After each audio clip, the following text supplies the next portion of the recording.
Kisah ini dimulai dengan Ro, seorang anak laki-laki berumur 15 tahun yang masih tidak memiliki kekuatan sihir dan sering dirundung oleh temannya, Helena. Helena adalah teman Ro dan mengintimidasinya dengan segala cara yang mungkin. Karena dia tidak memiliki kemampuan sihir sampai hari ini. Helena, seperti biasa, mengejek Ro di dunia ini. Hampir semua orang setidaknya memiliki kekuatan sihir unik. Sementara Ro tidak, yang membuatnya sangat kesal. Selain itu, Ro tidak hanya memiliki masalah dengan sihir tetapi juga dengan olahraga yang membuatnya semakin kesal. Tidak seperti Ro, Helena belajar menggunakan sihir pada usia 3 tahun dan selama proses pertumbuhannya. Jumlah kemampuan sihir Helena semakin bertambah banyak. Terlebih lagi, Ro menjadi semakin kesal bukan hanya karena keunggulan Helena, tetapi juga karena Helena tidak pernah bisa memahami semua rasa sakitnya. Helena juga melatih Ro dalam sihir, berharap cepat atau lambat dia juga bisa mendapatkan semacam kekuatan sihir. Namun, Ro tidak terlalu senang dengan kenyataan bahwa Helena lah yang melatihnya, yang pada satu titik tidak disukai oleh gadis itu. Ro benar-benar tidak tahan dengan semua serangan terus-menerus di sekitarnya. Jadi dia memberitahu Helena bahwa hari ini dia ingin berlatih sihir sendirian. Helena terkejut dengan keputusan ini dan memulai pertengkaran dengan Ro, di mana dia mengatakan bahwa orang sepertinya tidak akan pernah bisa belajar sihir sendirian, mencoba memprovokasi Ro untuk bertarung dengannya. Pada satu titik, Helena meledak dan memberitahu Ro bahwa karena dia bahkan tidak bisa menggunakan sihir paling sederhana, maka dia sama menyedihkannya dengan orang tuanya yang telah meninggal. Kata-kata ini sangat menusuk jiwa Ro karena orang tuanya sudah lama meninggal dunia ketika Ro masih sangat kecil. Jadi Ro yang tidak dapat menahan semua amarahnya pada Helena, mengatakan padanya bahwa mulai sekarang dia tidak akan lagi bertemu dengannya. Helena tidak percaya dengan apa yang dia dengar, dia benar-benar terpana. Ro berkata bahwa dia bahkan tidak lagi menganggap Helena sebagai teman karena dia sangat muak dengan perilakunya yang sombong. Dengan kata-kata itu, Ro lari dari Helena menuju ke hutan. Sementara Helena sendiri tidak percaya dengan semua yang baru saja diucapkan. Setelah percakapan yang tidak menyenangkan ini, Ro setelah beberapa saat berhasil sampai di hutan, di mana dia memutuskan untuk mulai berlatih sihir untuk bersiap merapal mantra. Ro mencoba menggunakan sihir angin, namun seperti sebelumnya, dia tidak berhasil, yang membuatnya sangat kecewa pada dirinya sendiri. Roy masih tidak bisa berhenti memikirkan tentang apa yang dikatakan Helena mengenai orang tuanya. Sesaat kemudian, Ro kembali tenang dan melanjutkan usahanya untuk memanggil sihir angin. Setelah beberapa kali mencoba, Ro kembali berpikir bahwa seperti biasa, dia tidak berhasil. Roy juga menyadari bahwa ada suasana yang berbeda di hutan akhir-akhir ini. Ro berpikir bahwa suasana di hutan menjadi berbeda karena para monster yang mungkin tinggal di hutan ini. Dia memutuskan untuk meninggalkan hutan secepat mungkin. Saat Rui mulai pergi, dia melihat sebuah lubang yang sangat aneh dan terang di tanah yang memancarkan sihir yang sangat kuat. Bahkan dia pun bisa merasakannya. Rui memutuskan untuk kembali dan memberitahu semua orang tentang lubang itu, tetapi karena kecerobohan, dia jatuh ke dalam lubang yang sama. Setelah jatuh, Roy pingsan sejenak. Setelah beberapa menit, dia bangun dan melihat bahwa dia berada di suatu tempat yang aneh, di mana sekilas tidak ada apa-apa. Setelah sadar, Roy mulai mengingat semua yang terjadi padanya sebelum dia sampai di sana. Saat Roy sedang berpikir, seorang wanita cantik dan seksi dengan pakaian hitam yang terbuka muncul di belakangnya. Roy sangat bingung dengan kemunculan wanita itu, karena dia belum pernah bertemu wanita secantik itu seumur hidupnya. Setelah dilihat lebih dekat, Roy menyadari bahwa wanita itu memiliki tanduk kecil di kepalanya dan percaya bahwa dia adalah iblis wanita. Roy pernah membaca di sebuah buku bahwa iblis adalah makhluk yang sangat kejam dan licik yang bisa mengendalikan sihir yang sangat kuat. Wanita cantik itu mengonfirmasi dugaan Roy, mengatakan kepadanya bahwa dia langsung menebak kalau wanita itu adalah iblis. Karena bingung, Ro dengan canggung memperkenalkan dirinya kepada iblis wanita itu dan berkata bahwa ini adalah pertama kalinya dia melihat iblis wanita sepertinya. Iblis wanita itu sangat terkejut dengan keberaniannya. Meskipun para tetua di desanya memberitahu anak-anak tentang iblis yang sangat berbahaya bagi manusia. Meskipun begitu, dia berkata bahwa sepertinya dia tidak takut pada iblis wanita ini karena dia sangat cantik. Mendengar kata-kata itu, iblis wanita itu menjadi sangat malu karena dalam ribuan tahun terakhir, tidak ada seorang pun yang pernah memujinya untuk apapun, terutama untuk kecantikannya. Roy menyadari betapa malunya iblis wanita itu dan segera meminta maaf kepadanya. Karena kata-kata yang tak terduga itu, setelah itu seorang gadis lain muncul di belakang Roy, yang bertubuh lebih kecil dan berkulit perunggu, dan dia juga memiliki ekor bersisik yang panjang dan sayap. Rui menyapa gadis itu, yang mana sama sekali tidak disukainya, tetapi dia terkejut dengan keberaniannya. Setelah itu, gadis itu memperkenalkan dirinya sebagai Ratu Naga ke-7. Mendengar ini, Rui menjadi sangat khawatir, karena para naga dianggap sebagai ras terkuat di dunia. Gadis itu merasa senang dengan caranya memperkenalkan diri kepada Rui, sehingga membuatnya sangat terkejut. Setelah itu, gadis itu bertanya pada Ro apakah dia tahu siapa iblis wanita ini. Mendengar ini, iblis wanita itu teringat bahwa dia belum pernah memperkenalkan dirinya kepada Ro. Lalu wanita itu memperkenalkan dirinya sebagai Ratu Iblis ke-66 yang menguasai seluruh kegelapan dan kekacauan di dunia ini.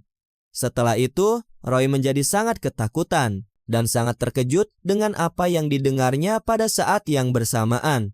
Namun, Roy masih tidak sepenuhnya mengerti apakah mereka benar-benar Ratu Iblis dan Ratu Naga. Roy berpikir tidak mungkin seorang Ratu Iblis hanya karena dia pikir wanita itu cantik. Sementara sang Ratu Naga tidak mengerti betapa mudahnya Roy menjadi malu karena pujiannya. Setelah itu, mereka memulai pertengkaran kecil di mana Roy berpikir mereka akur satu sama lain dan mungkin bahkan berteman. Selama pertengkaran ini, mereka berdua memutuskan untuk berubah wujud dan menunjukkan pada Roy bentuk asli mereka. Dalam proses perubahan wujud, pakaian Dera robek hampir seluruhnya. Sementara pakaian Ratu Naga telah benar-benar lenyap. Lapisan keras dan bersisik mulai muncul di beberapa tempat. Pada saat ini, Roy merasakan aliran energi sihir yang sangat kuat yang belum pernah dia rasakan sebelumnya. Setelah berubah wujud, Ratu Naga berubah menjadi naga yang besar dan menakutkan. Dan Dayos mendapatkan pakaian baru yang bahkan lebih terbuka dari sebelumnya. Setelah itu, Roy menjadi benar-benar yakin bahwa yang ada di hadapannya adalah seorang Ratu Iblis dan seorang Ratu Naga. Roy teringat sebuah legenda tentang seorang pahlawan yang hidup pada zaman dahulu yang memiliki bakat sihir, anggar, dan watak yang baik. Suatu ketika, pahlawan ini menyelamatkan dunia dari Ratu Naga, dan Ratu Iblis menyelamatkan orang-orang dari kejahatan mereka. Setelah itu dia sendiri menghilang, lalu Roy menyadari bahwa mereka adalah Ratu Naga yang sama, dan Ratu Iblis yang telah dipenjarakan si Roy di sini. Namun, Roy tidak mengerti mengapa mereka tidak dikalahkan, tetapi hanya dipenjarakan di sini. Saat itu, dia berasumsi bahwa Ratu Naga dan Ratu Iblis sangat kuat, sehingga dia tidak bisa mengalahkan mereka sepenuhnya, tetapi hanya bisa memenjarakan mereka di ruang hampa ini.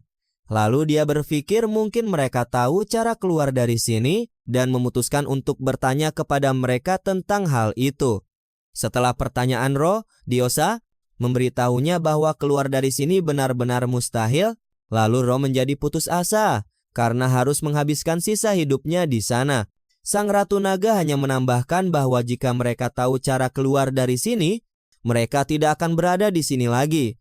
Setelah itu, Ratu Naga memutuskan untuk menunjukkan kepada Roy segelnya yang dia terima saat tiba di sini. Sang Ratu Naga berkata bahwa segel ini dipasang pada mereka oleh sang pahlawan yang meninggalkan mereka di sini dalam penawanan selama bertahun-tahun.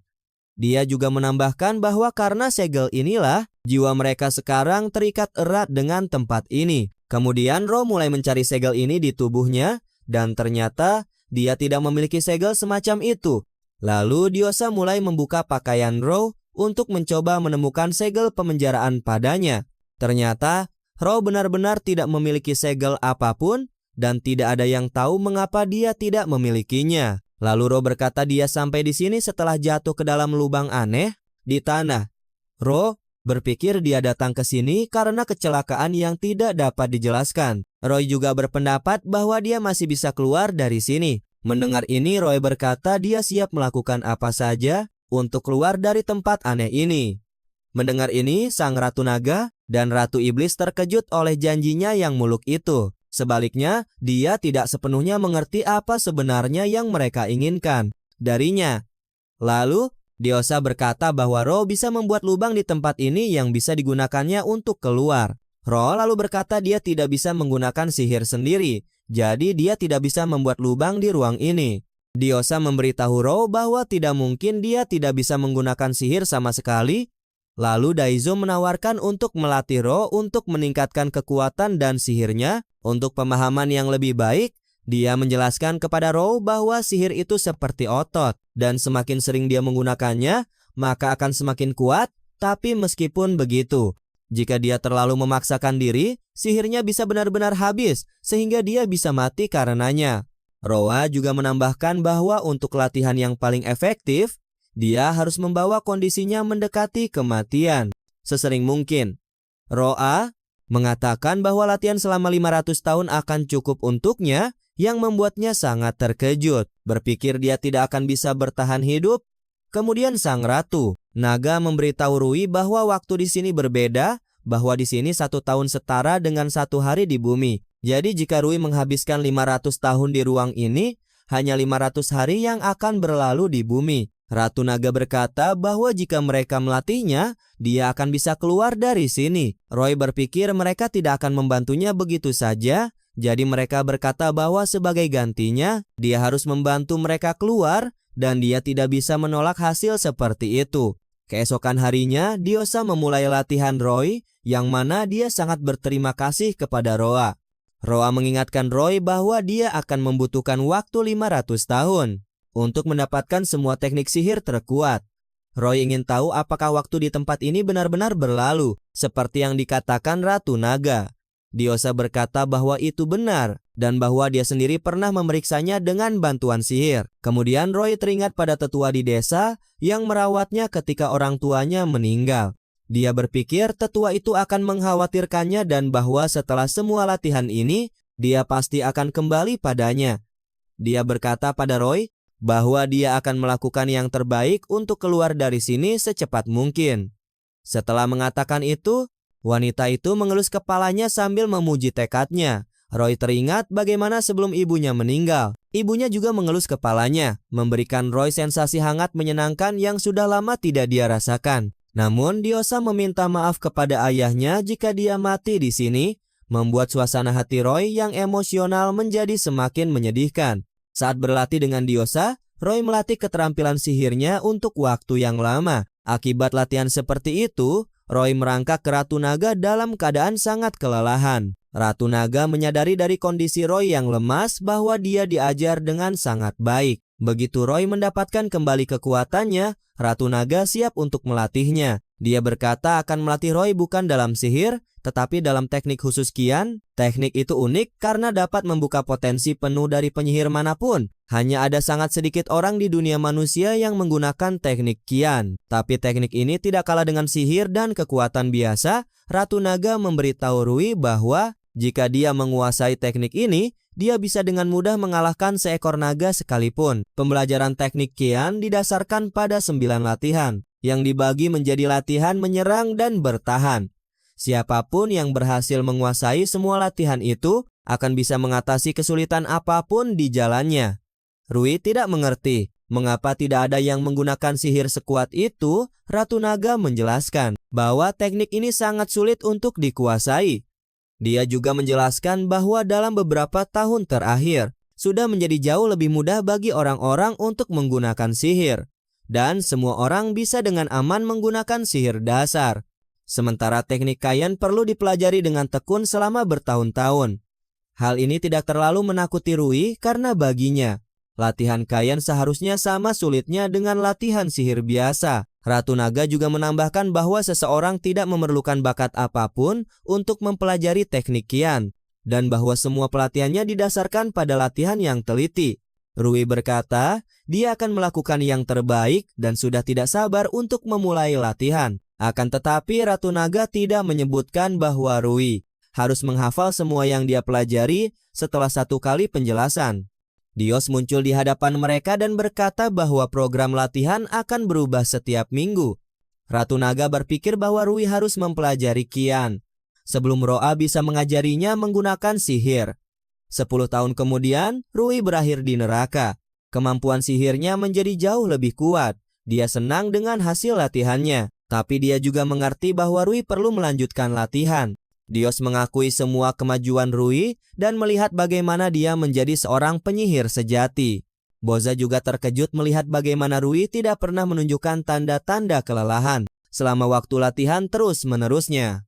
Di akhir latihan, Dios memberitahu Rui bahwa untuk hari ini sudah cukup, tapi Rui mengklaim dia masih bisa melanjutkan, meskipun energi sihirnya hampir habis total. Dios berpikir Rui memiliki keinginan yang tidak sehat untuk menguasai kemampuan sihir.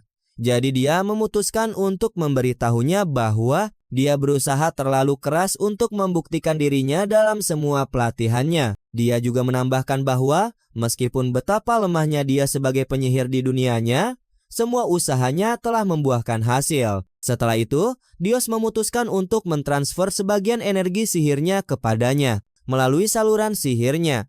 Dia menjelaskan kepadanya bahwa penyihir sepertinya memiliki energi sihir yang sangat sedikit. Jadi, dia hanya bisa mentransfer sedikit energi sihir padanya. Dia juga menjelaskan bahwa jika Roy tidak menggunakan sihir ini, maka kekuatan sihirnya akan melemah dan seiring waktu dia tidak akan bisa menggunakan sihirnya sama sekali, yang sangat membuat Roy takut. Setelah itu, dia memulai proses transfer energi sihir kepada Roy.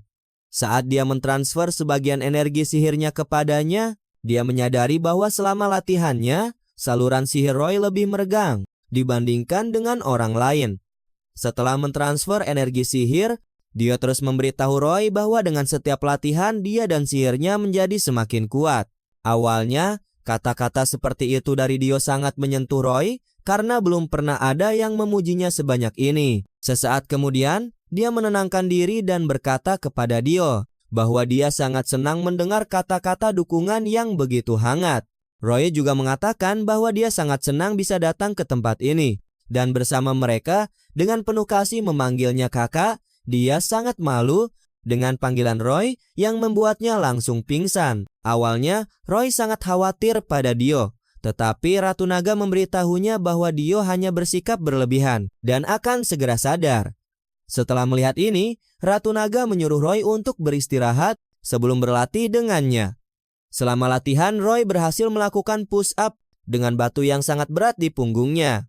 Setelah itu, Ratu Naga menyuruh Roy untuk beristirahat sebelum latihan berikutnya. Dia terkejut sekaligus senang dengan munculnya hasil pertama yang terlihat dari latihannya.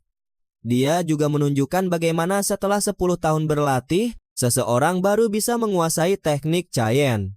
Saat memikirkan tentang keahliannya, dia melihat Roy terus bersembunyi darinya dan melakukan push-up yang tidak begitu dia sukai. Dia sangat tidak senang dengan perilaku ini dan memberitahu Roy bahwa dia tidak boleh memaksakan diri terlalu keras dalam keadaan apapun. Roy berkata bahwa karena dia sangat lemah di dunianya, dia harus berlatih sebanyak mungkin. Ratu Naga memberitahunya bahwa semua itu tidak masuk akal dan bahwa fisik dasarnya lebih dari kuat dan tahan banting yang sama sekali tidak dipercayai oleh Roy. Dia bilang dia adalah yang terlemah dan terlambat di dunianya dan Ratu Naga tidak akan bisa memahaminya karena Ratu Naga terlalu kuat. Ratu Naga menyadari bahwa Roy adalah seorang anak yang memiliki rasa rendah diri dan perlu memperbaikinya entah bagaimana. Jadi dia memberitahu Roy bahwa berkat usahanya, konstitusinya menjadi semakin kuat dengan setiap latihan. Dia menjelaskan kepadanya bahwa dia menganggap dirinya lemah hanya karena sebelumnya dia tidak tahu seberapa efisien dia bisa menggunakan tubuhnya. Dia juga menyoroti fakta bahwa tubuhnya memiliki regenerasi yang sangat efisien dan dia harus berterima kasih pada alam karena dilahirkan begitu kuat.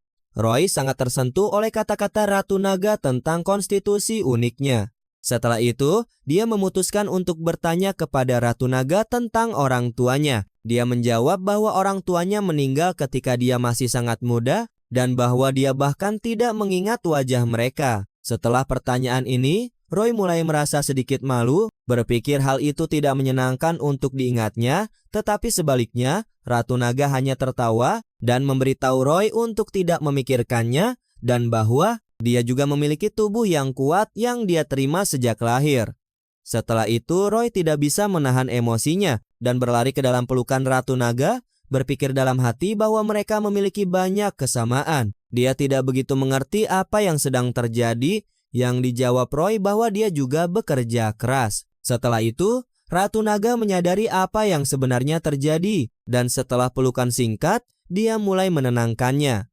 Setelah itu, Roy merasa lebih baik dan berkata bahwa pada masanya, Ratu Naga sama seperti dirinya dulu dan dia tidak akan mengeluh lagi. Pada saat itu, Diaza sudah berhasil sadar kembali dan dia mengerti bahwa semua berjalan baik di antara mereka. Pada tahun ke-100 masa tinggalnya di neraka tanpa akhir, Roy menjadi jauh lebih kuat dan dia bahkan bisa menggunakan beberapa trik sihir. Dia ingin menunjukkan hasilnya kepada Ratu Naga dan memanggilnya Rio. Lalu dia teringat bagaimana Roy pernah bertanya, apakah dia punya nama lain ketika dia meneror orang-orang? Semua orang mengenalnya sebagai Ratu Naga dan tidak ada yang melihatnya sebagai seorang pribadi. Setelah mendengar ini, dia memutuskan untuk memanggilnya dengan nama Rio. Roy menyadarkan Rio dari lamunannya dan ingin tahu apakah sihirnya telah meningkat. Rio juga mengatakan bahwa kemampuan sihirnya telah menjadi jauh lebih kuat dibandingkan dengan apa yang dia tunjukkan dalam latihan sebelumnya. Setelah itu, Rio mulai memuji Roy karena mampu menguasai setengah dari semua gerakan menyerang dan bertahan hanya dalam 100 tahun. Kemudian, Roy memberitahu Rio bahwa setiap kali dia menyentuhnya, jantungnya berdebar lebih kencang. Rio terkejut dengan apa yang didengarnya, sementara Rui terus mengatakan bahwa kulitnya sangat lembut dan aromanya sangat nikmat. Rui tidak berhenti memuji Rio, yang membuatnya semakin malu. Setelah itu, dia mulai memukul Rui karena apa yang baru saja dikatakannya menganggapnya orang mesum. Rui tidak begitu mengerti apa yang telah dia katakan tentangnya, berpikir bahwa dia telah berbicara terlalu banyak. Pada saat ini, sambil memikirkan apa yang baru saja Rui katakan padanya, dia juga berpikir betapa Rui telah mempermalukannya. Pada saat itu, Daiza mendekati mereka agar dia bisa membahas beberapa masalah dengan Rio tentang latihan tambahan. Jadi, Rui memutuskan untuk meninggalkan Daiza bersama Rio dan melanjutkan latihan menjauh dari mereka. Daiza menarik perhatian Rio tentang bagaimana mereka telah menjadi teman. Selama latihan, dia mengingatkan Rio bagaimana sebelum Rui ada, mereka terus-menerus bertarung sampai mati. Lalu, mereka berdua menyadari bagaimana neraka abadi telah berubah sejak kemunculan Rui. Kemudian, Daiza berpikir betapa segalanya menjadi sangat menyenangkan bagi mereka sejak saat itu. Setelah itu, Rui memutuskan untuk mendekati mereka. Rui disambut dengan pertanyaan tentang kemampuan sihirnya. Namun, bukannya mendengarkan Rui, dia menyuruhnya untuk tidak memanggil nama depannya lagi. Rui kemudian mencoba mengingat bagaimana seharusnya dia memanggilnya. Daiza, ketika dia ingat, dia memanggilnya Dion dan Sean, yang hampir membuat Daiza pingsan. Setelah itu, Daiza berbalik ke arah Rui dengan tangan terbuka.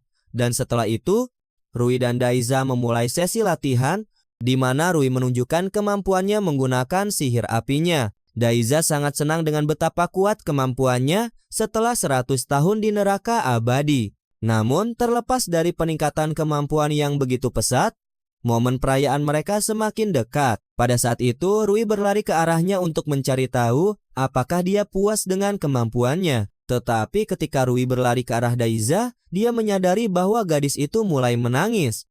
Rui sangat sedih karena adik perempuannya tiba-tiba mulai menangis. Daiza sebaliknya tidak berhenti menangis dan memeluk Rui dengan erat, mengatakan kepadanya bahwa dia menangis karenanya. Tanpa menahan emosinya, dia berjanji pada dirinya sendiri bahwa dia pasti akan membawanya kembali ke dunianya, bahkan jika mereka tidak akan pernah bertemu lagi. Selama 300 tahun di neraka tanpa akhir, Roy berhasil belajar menggunakan api hitam, salah satu sihir paling rumit dan kuat.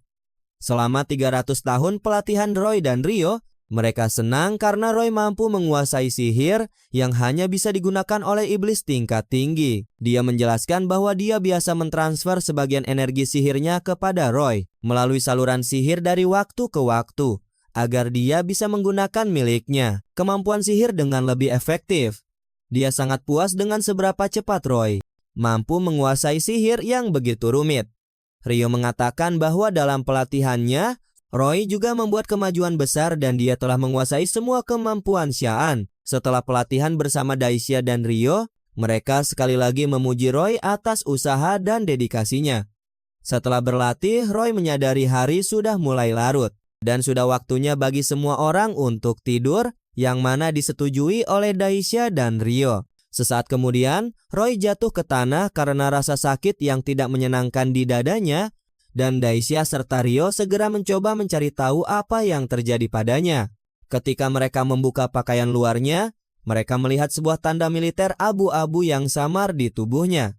Roy ketakutan, sementara Daisha dan Rio justru senang untuknya karena tanda seperti itu hanya muncul pada prajurit profesional. Kemudian Roy menjadi tenang dan ingin tahu apakah Daisha dan Rio memiliki tanda serupa. Lalu Daisha sedikit mengangkat pakaiannya agar Roy bisa melihat tandanya. Dia mengatakan bahwa itu melambangkan tanda kerajaan yang statusnya lebih tinggi dari tanda militer dan menunjukkan bahwa pemilik tanda tersebut layak menyandang gelar bangsawan.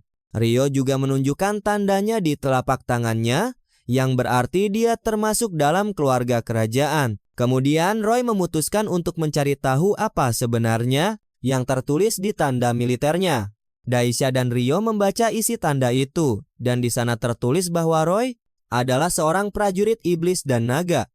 Mendengar hal itu, Daisha sangat senang dan bangga pada Roy, dan langsung memeluknya dengan erat. Namun Rio berkata bahwa tanda ini belum lengkap dan harus berwarna perak agar dianggap selesai sepenuhnya. Roy merasa bahwa untuk menyelesaikannya, dia harus berlatih lebih dan lebih giat lagi. Akan tetapi, Rio mengatakan bahwa tubuhnya saat ini telah mencapai titik yang seharusnya pada usianya. Di neraka abadi tidak ada yang menua, oleh karena itu tubuhnya tidak bertumbuh, yang berarti dia tidak akan bisa melampaui batas kekuatan maksimumnya dari kemampuan sihirnya. Dan satu-satunya cara untuk mengatasi batas ini adalah dengan meninggalkan neraka tak terbatas.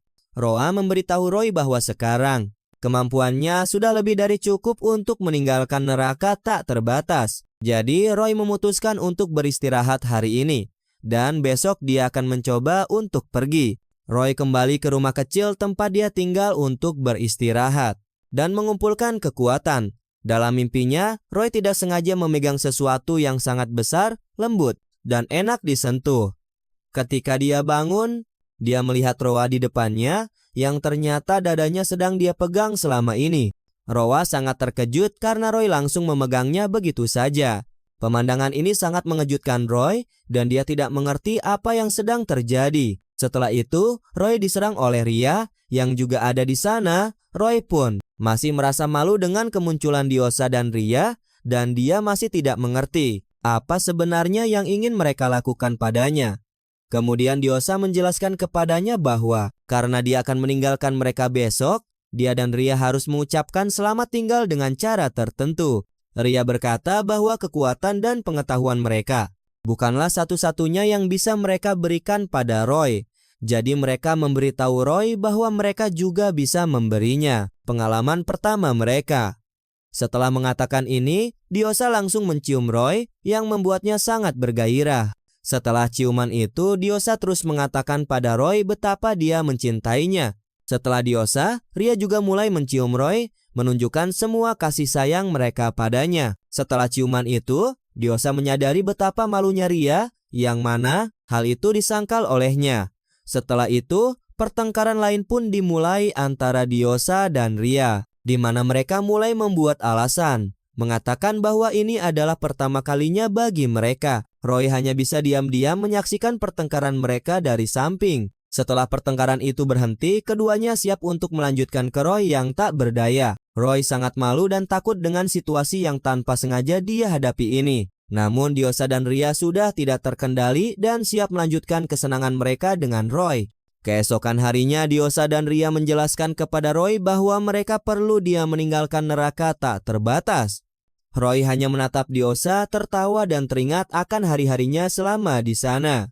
Dia tidak bisa melupakan latihan-latihan pertama yang menyiksanya setengah mati. Dia tidak bisa melupakan saat-saat bersama Diosa dan Ria ketika dia bersenang-senang dengan mereka. Ro tahu hari-hari itu dalam hidupnya telah berakhir dan hari ini dia akan pulang ke rumah. Setelah itu, Ro mulai mempersiapkan salah satu mantranya yang akan menciptakan sebuah lubang di angkasa, yang melaluinya dia akan kembali ke rumah. Sebelum Ro bisa menciptakan portal itu, Ria menyela mantranya untuk memberinya sesuatu yang penting.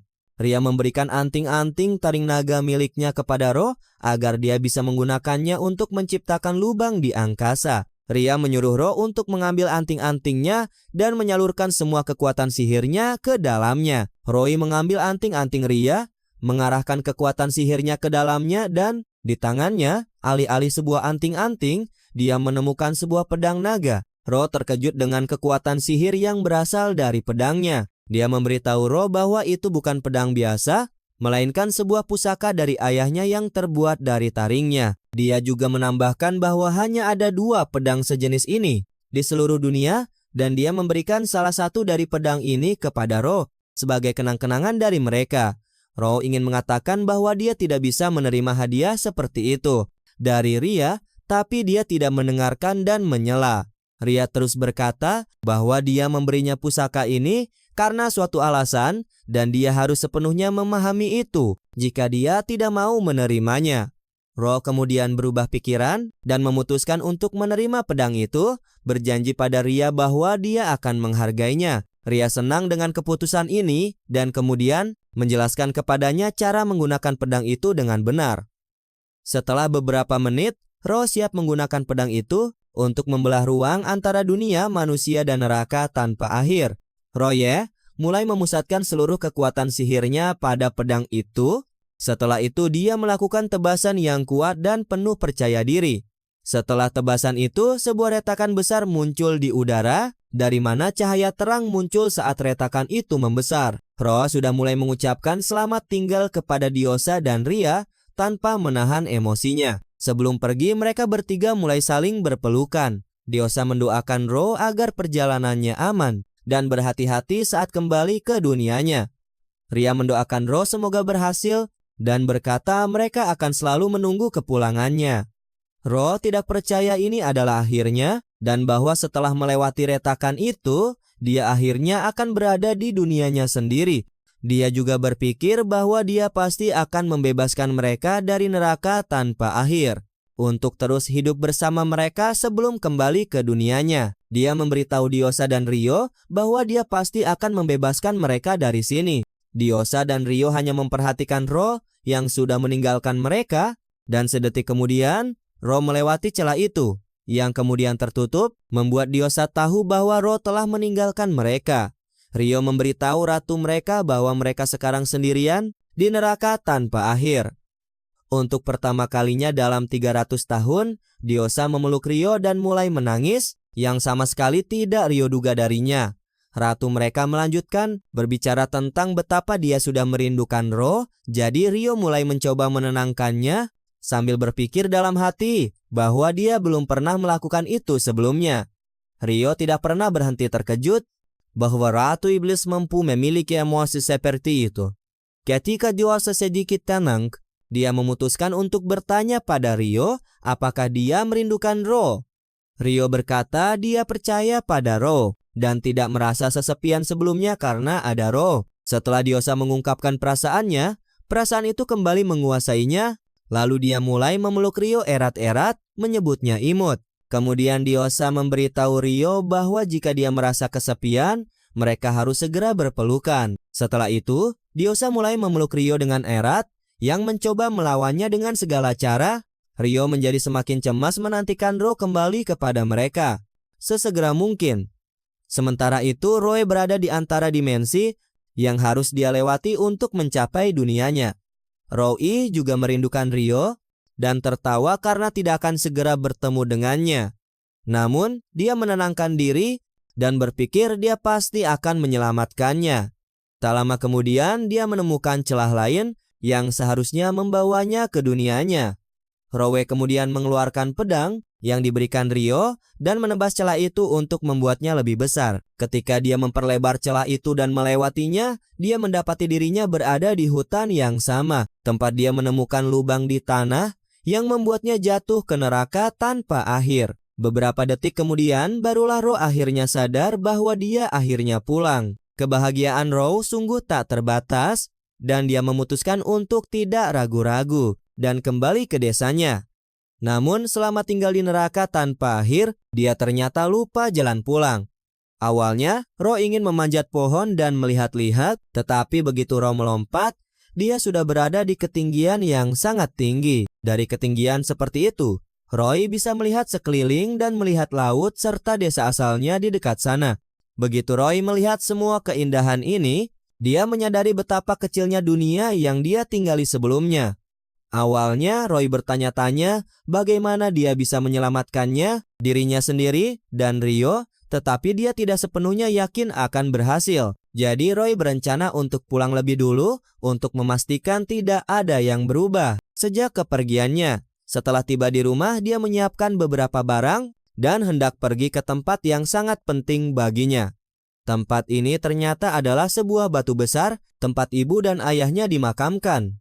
Roy meminta maaf karena sudah lama pergi dan berkata bahwa lain kali dia akan memperkenalkan Deosa dan Rio kepada mereka. Pada saat itu, Roy diikuti oleh seorang tetua yang telah membesarkan dan merawatnya setelah kematian orang tuanya.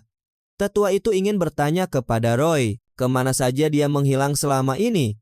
Dan Roy menjawab bahwa itu adalah cerita yang sangat panjang. Roy meminta maaf kepada tetua itu karena telah pergi begitu lama dan sangat senang melihatnya. Kemudian tetua itu mengundang Roy untuk pergi ke tempatnya untuk menikmati sesuatu yang hangat. Tetapi Roy sebagai gantinya menciptakan bola api yang besar dan memberitahu tetua itu bahwa dia harus pergi. Tetua itu terkejut melihat bagaimana Roy bisa menciptakan bola api sebesar itu dengan begitu mudah. Roy berkata bahwa dia baik-baik saja dan bahwa dia tidak selemah dulu. Sekarang tetua itu melihat di mata Roy kepercayaan diri pada kemampuannya yang belum pernah ada sebelumnya dan juga berkata akan menjaga rumah Roy. Roy berterima kasih kepada tetua itu atas perhatiannya. Setelah itu dia pergi untuk mengurus urusannya. Saat Roy berjalan, Helena langsung memperhatikannya dan mulai memberitahu Roy betapa marahnya dia padanya. Helena berpikir bahwa karena Roy telah kembali, dia ingin berbaikan dengannya. Roy mengatakan pada Helena bahwa keangkuhannya tidak berubah sejak kepergiannya dan bahwa dia seharusnya sudah dewasa. Helena terkejut dengan apa yang dikatakan Roy kepadanya. Karena sebelum dia menghilang, dia tidak bersikap begitu berani terhadap Helena. Dalam amarahnya, Helena segera memutuskan bahwa Roy harus bertanggung jawab atas kata-katanya dan sudah bersiap untuk menyerangnya. Namun di luar dugaan Helena, Roy berhasil menangkis serangannya tanpa menerima goresan sedikit pun. Helena bingung bagaimana Roy berhasil menghentikan salah satu serangan terkuatnya.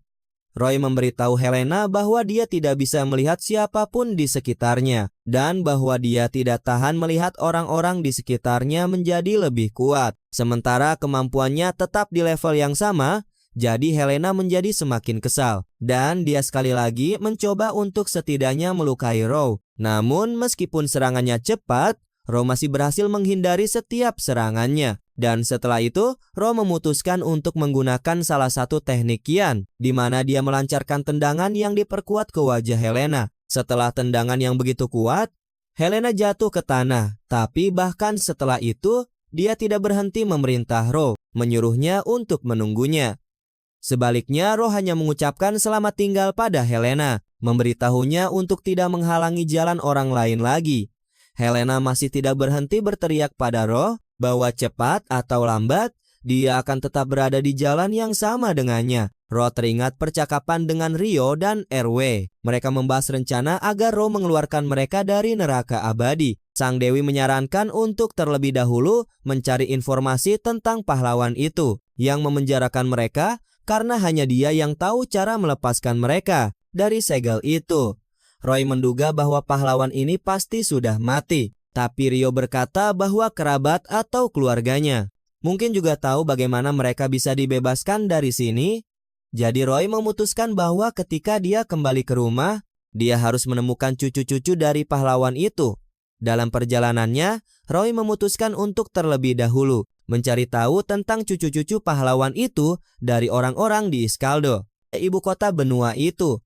Namun, Roy tidak tahu ke arah mana ibu kota itu berada, dan dia memutuskan untuk mencari kumpulan sihir dalam jumlah besar. Teknik pencarian sihir paling umum digunakan oleh para iblis, sementara manusia membutuhkan banyak sekali energi sihir untuk menguasai teknik ini. Jadi, Roy memusatkan seluruh kekuatannya untuk menggunakan sihir ini demi menemukan kumpulan sihir dalam jumlah besar yang mungkin berasal dari ibu kota. Setelah merapalkannya, Roy menemukan kumpulan sihir yang besar, berpikir bahwa ibu kota berada di arah itu. Setelah Roy menemukan perkiraan lokasi ibu kota, dia memutuskan untuk menggunakan lompatan terbang, sebuah teknik yang memungkinkannya untuk mencapai kecepatan yang sangat tinggi. Roy hanya melompat sedikit ke depan, dan dia sudah bisa menempuh jarak yang sangat jauh, hanya dalam hitungan detik. Setelah beberapa kali melakukan lompatan yang diperkuat seperti ini, Roy memutuskan untuk beristirahat sejenak, tetapi saat Roy berhenti, ia melihat antrean panjang di depannya yang bergerak menuju gerbang masuk ibu kota. Roy sedikit khawatir karena ia belum pernah ke ibu kota sebelumnya dan tidak tahu apa yang harus diharapkannya. Akhirnya tibalah giliran Roy, dan seorang ksatria meminta Roy untuk menunjukkan kartu migrasinya. Ksatria itu menyadari bahwa Roy tidak memiliki kartu migrasi dan menyuruh Roy untuk keluar dari antrean. Roy bingung karena tidak ada yang pernah memberitahunya bahwa ia harus memiliki semacam kartu migrasi. Roy mulai semakin khawatir setiap detiknya, mencoba mencari cara untuk keluar dari situasi tersebut. Ksatria itu mengira Roy akan masuk ke Akademi Sihir, tetapi Roy tidak begitu mengerti apa yang dibicarakan oleh ksatria itu. Jadi ksatria itu menyuruh Roy untuk bergegas, karena ujian masuk di akademi akan segera dimulai. Kemudian, ksatria itu membiarkan Roy masuk ke ibu kota dan mendoakannya berhasil dalam ujian. Roy merasa senang dan pada saat yang sama juga tidak mengerti mengapa ksatria itu tetap membiarkannya lewat. Ini adalah pertama kalinya Roy berada di ibu kota seumur hidupnya, dan ia sungguh takjub melihat betapa indahnya semua yang ada di sana. Roy pernah mendengar dari orang dewasa bahwa ada banyak orang yang tinggal di ibu kota, tetapi jumlahnya jauh lebih banyak dari yang ia kira. Roy menghampiri salah satu papan penunjuk agar ia bisa mengetahui beberapa tempat di ibu kota. Di sebelah kanan papan penunjuk, Roy melihat area komersial, di mana orang-orang menjual berbagai macam barang sejak pagi. Di sebelah kiri adalah akademi yang sama dengan yang disebutkan oleh ksatria tadi. Roy selalu bermimpi untuk masuk ke akademi itu dan belajar di sana, tetapi sekarang ia tidak punya waktu untuk itu. Awalnya, Roy ingin mencari tahu sesuatu tentang kerabat sang pahlawan Dibar, karena di sana kau selalu bisa menemukan berbagai informasi yang berguna, tetapi karena ia masih anak-anak, ia akan cepat diusir dari sana. Jadi Roy berpikir untuk pergi ke gilda di mana ia bisa mendapatkan kesempatan untuk menghasilkan uang dengan menyelesaikan berbagai permintaan dan juga bisa mendapatkan kartu migrasi yang dengannya ia bisa bepergian ke kota dan negara lain. Setelah berpikir sejenak, Roy memutuskan untuk bergabung dengan gilda dan menjadi seorang petualang. Kemudian, seorang wanita tua yang bersemangat muncul di dekat Roy, yang mengira Roy tersesat dalam perjalanan ke akademi. Jadi wanita itu menangkap Roy dan menyeretnya dengan paksa menuju akademi. Dalam perjalanan, wanita itu memberitahu Roy bahwa akademi itu didirikan untuk bersaing secara langsung dengan kekaisaran yang semakin besar setiap tahunnya. Dia juga memberitahu Rokiri bisa dengan mudah lulus ujian akademi tanpa menunjukkan dokumen apapun. Beberapa menit kemudian, mereka tiba di akademi itu sendiri. Tempat ujian masuk sedang berlangsung. Sekarang, Rue sudah mengerti bahwa dia sekarang berada dalam situasi tanpa harapan. Dan sekarang tidak punya pilihan selain mengikuti ujian. Di sisi lain, Rue tidak kesal karena berhasil sampai di sana. Setelah Rue pergi ke konter, di mana salah satu guru sedang menerima siswa baru. Dari kejauhan, Rue melihat target-target melayang di udara tempat. Para siswa baru menunjukkan kemampuan sihir mereka. Salah satu guru memberitahu Rue bahwa dia perlu menunjukkan kemampuan sihirnya, di mana dia bisa menggunakan sihir apapun. Rue memperhatikan bahwa seorang gadis tidak bisa mengenai target dengan kemampuan sihirnya. Rue benar-benar merasa kasihan padanya, sementara para kandidat lain menertawakannya dan mengatakan bahwa dia benar-benar tidak kompeten. Giliran berikutnya untuk menunjukkan kemampuan sihirnya adalah Rue. Awalnya, Rue tidak akan menunjukkan kekuatan penuhnya, tetapi memutuskan untuk menunjukkan kepada semua orang apa yang telah dia pelajari dari Diosa dan Rue. Pada saat itu, orang lain tidak mengerti siapa dia dan dari desa mana dia berasal. Profesor itu menyuruh Rue untuk memulai, dan Rue menciptakan bola api yang sangat besar, yang seharusnya merobohkan semua target sekaligus. Orang lain terkejut dengan apa yang mereka lihat, dan tidak mengerti bagaimana Rue bisa menggunakan sihir sekuat itu. Setelah Rue menggunakan sihirnya, sebuah lubang besar terbentuk di tanah, dari mana banyak asap keluar, sementara yang lain ketakutan dengan sihir semacam itu. Rue lebih dari senang dengan hasilnya. Rue memutuskan untuk bertanya kepada profesor apakah dia berhasil. Tetapi profesor pada saat itu terbaring pingsan di lantai. Jadi, Rue memutuskan untuk bertanya kepada profesor lain apakah dia akan diterima dengan kemampuan seperti itu. Yang dijawab oleh profesor dengan kaget bahwa dia mungkin akan diterima. Setelah itu, Rue dikirim ke ujian berikutnya. Rue sangat malu dengan minat yang ditunjukkan oleh orang lain saat membicarakannya. Pada saat itu, Yuri memutuskan untuk menyapa Rue, salah satu dari mereka yang juga memutuskan untuk masuk ke akademi. Rue tidak mengerti apa yang ingin diketahui oleh pria tampan seperti Yuri. Dari seorang anak desa sepertinya, Rue menyapa Yuri dan berkata dia sangat senang bertemu dengannya, yang mana dibalas oleh Yuri. Setelah bertemu Yuri, Rue memutuskan untuk segera berkomunikasi dengan Yuri Tai karena semua orang di sini benar-benar sama. Rue sangat terkejut dengan senyum Yuri yang ekspresif sambil berpikir dalam hati bahwa para gadis terus-menerus mengejar Yuri. Yuri menarik perhatian Rue pada betapa banyaknya murid baru yang tidak biasa yang masuk ke akademi tahun ini. Yuri juga memberitahu Rue bahwa menurutnya dia akan menjadi yang terbaik di antara para murid baru, meskipun Rue tidak begitu mengerti siapa yang Yuri bicarakan. Rue memutuskan untuk bertanya pada Yuri tentang siapa sebenarnya yang dia bicarakan, mengatakan bahwa dia baru saja masuk ke akademi. Awalnya Yuri berpikir sejenak, tetapi tak lama kemudian dia dan Rue kembali ke topik pembicaraan lagi. Rue ingin tahu dari Yuri seberapa kuat gadis itu. Yang dijawab Yuri bahwa dia adalah cucu dari pahlawan yang sama. Rue terkejut dengan apa yang didengarnya karena dia sama sekali tidak menyangka bahwa cucu dari sang pahlawan sendiri akan belajar di sana. Jadi, Rue memutuskan untuk bertanya kepada Yuri seperti apa orangnya yang pada awalnya sangat mengejutkannya. Hampir seketika, cucu sang pahlawan muncul di sebelah Rue dan Yuri. Begitu dia muncul, dia langsung bertanya pada Rue, apakah dia murid baru yang dibicarakan semua orang. Nah, ketika Rue memberitahu cucu sang pahlawan bahwa itu memang dirinya, dia mengatakan pada Rue bahwa dia terlihat sangat menyedihkan. Kemudian Yuri memutuskan untuk ikut campur dalam masalah itu, mengatakan bahwa dia tidak perlu menghina Rue. Setelah itu, Yuri memperkenalkan Rue kepada Charlotte Dahlia, cucu dari pahlawan legendaris. Rue segera teringat saat-saat dalam hidupnya ketika dia mengagumi sang pahlawan dan tindakannya. Dia juga berpikir bahwa Ratu Iblis dan Ratu Naga tidaklah seperti yang digambarkan dalam legenda, melainkan makhluk yang sangat-sangat baik. Dila menyela pikiran Rue dan mengatakan kepadanya bahwa dia tidak akan membiarkan seorang anak laki-laki begitu saja mengambil tempatnya di akademi. Kemudian, Yuri memberitahu Dila bahwa semua ujian telah berakhir dan tidak ada cara untuk mengubah situasinya. Lalu, Dila meletakkan tangannya di dada dan melepaskan sarung tangan putihnya. Setelah melepas sarung tangannya, dia melemparkannya ke arah Rue dan menantangnya berduel. Semua orang di sekitar terkejut dengan fakta bahwa cucu dari pahlawan legendaris menantang seorang anak desa biasa. Dayla memberitahu Rue bahwa jika dia mengalahkannya, Dia akan menolak untuk lanjut masuk ke akademi. Jika Roy masih berhasil mengalahkan Dayla, maka dia akan menjadi budak pribadinya. Yuri mencoba sekuat tenaga untuk membujuk Roy agar tidak menerima tantangan itu.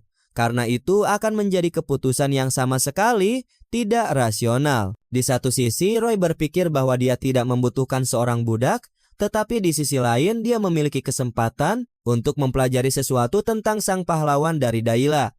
Meskipun Yuri terus membujuknya, Roy mengangkat sarung tangan dan dengan demikian menerima tantangan Dayla untuk berpartisipasi dalam duel. Setelah beberapa menit, Roy dan Dylan sudah siap untuk memulai pertarungan, sementara murid-murid lainnya menonton semuanya. Hales, salah satu profesor di akademi, sangat khawatir dengan duel itu karena jika ada korban di antara para murid, dia bisa mendapatkan hukuman yang berat. Yuri kemudian meyakinkan sang profesor, mengatakan bahwa dia mengambil tanggung jawab penuh karena dia tahu bahwa profesor juga ingin tahu bagaimana keadaan Roy. Namun, Yuri berkata bahwa profesor juga harus menjadi juri yang pada awalnya tidak terlalu dia sukai. Setelah itu, dia pergi dan mendiktekan aturan duel, di mana pemenangnya adalah orang yang lawannya telah kehilangan kesadaran atau menyerah secara sukarela.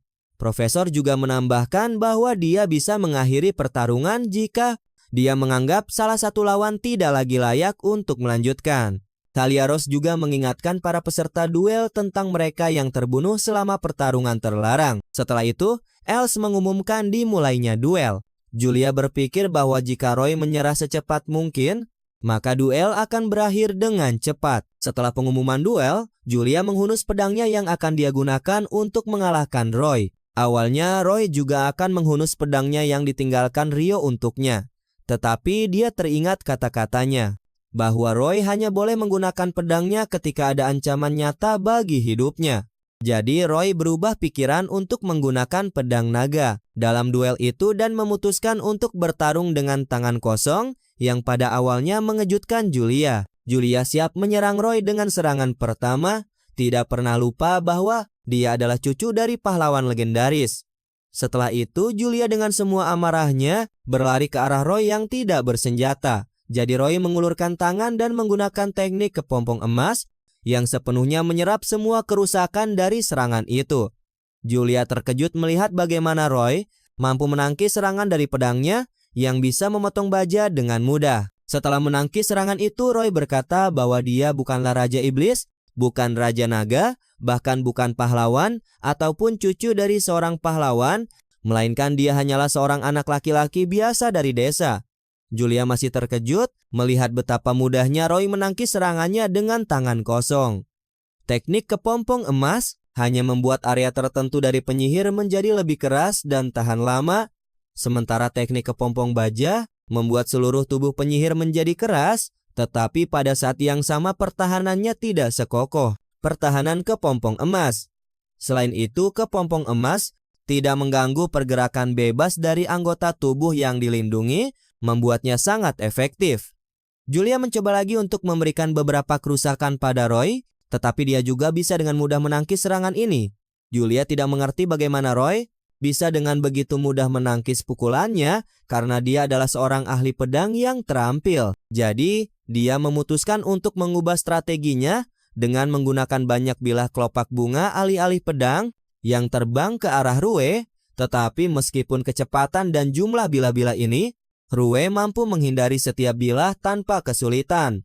Lalu dia memutuskan untuk menggunakan ribuan bilah ini, agar bilah-bilah itu pasti mengenai Rue dan melumpuhkannya.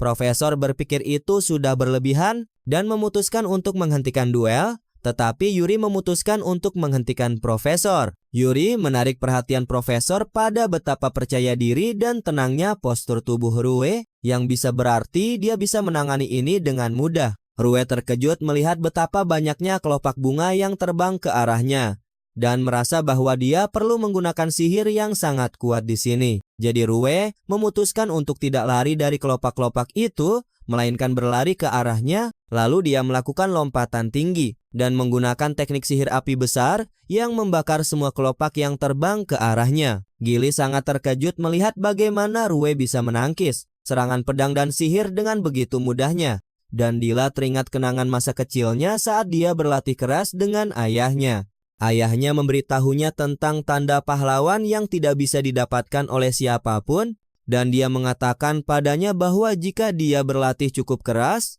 cepat atau lambat dia akan mendapatkan tanda seperti itu, yang pada akhirnya sangat memotivasinya.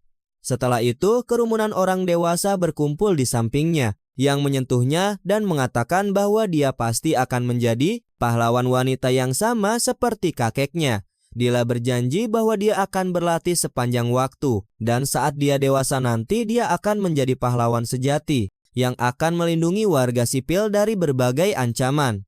Mengumpulkan pikirannya, Dila hendak menyerang Roy lagi dengan pukulan lainnya. Sesaat sebelum serangan mendarat, Dila bertekad untuk tidak membiarkan Roy merebut tempatnya di akademi. Pada saat serangan itu mengenainya, Roy menggunakan teknik kepompong emas lagi untuk menangkis seluruh serangan itu sekali lagi. Kemudian Roy teringat momen-momen dalam hidupnya ketika Helena mengejeknya dengan segala cara, percaya bahwa dia sama sekali tidak punya bakat untuk menguasai sihir. Pada saat itu Roy berpikir bahwa Dila juga mengalami masa-masa yang sangat sulit sebelumnya, dan bahwa dia telah mendedikasikan seluruh waktunya untuk berlatih demi menjadi salah satu yang terbaik. Jadi, Roy memutuskan untuk menggunakan teknik Xian lainnya, cengkeraman pedang emas, yang mana dia tidak hanya menahan serangan Dila berikutnya, tetapi juga mencengkeram pedang itu di telapak tangannya. Dila sangat ketakutan melihat bagaimana Roy berhasil merebut senjatanya dengan begitu mudah menggunakan tangan kosong. Setelah mencengkeram pedang itu, Roy bersiap untuk menggunakan jurus Xian berikutnya, tinjuan meteor, yang sangat meningkatkan kekuatan serangan tinjunya. Dila menganggap ini adalah detik-detik terakhir hidupnya dan bahwa dia tidak mampu mengalahkan Roy. Namun tinju Roy berhasil berhenti beberapa senti dari wajah Dila. Membuatnya terpana, Roy memutuskan untuk meyakinkan Dila bahwa duel telah berakhir dengan kemenangannya, dan bahwa mereka tidak perlu lagi melanjutkan pertarungan. Kemudian Dila menjadi sangat ketakutan dan mulai menangis, tidak mengerti bagaimana Roy berhasil mengalahkannya dengan begitu mudah. Roy sangat khawatir dengan kondisi Dila saat ini. Kemudian Roy menyadari bahwa tidak ada seorang pun bersama mereka sekarang. Jadi dia memutuskan untuk menciptakan sebuah ruang gelap kecil di mana tidak ada yang bisa melihat mereka. Kemudian sebuah kubus hitam besar muncul di hadapan yang lain yang membuat Roy dan Dila tidak bisa terlihat.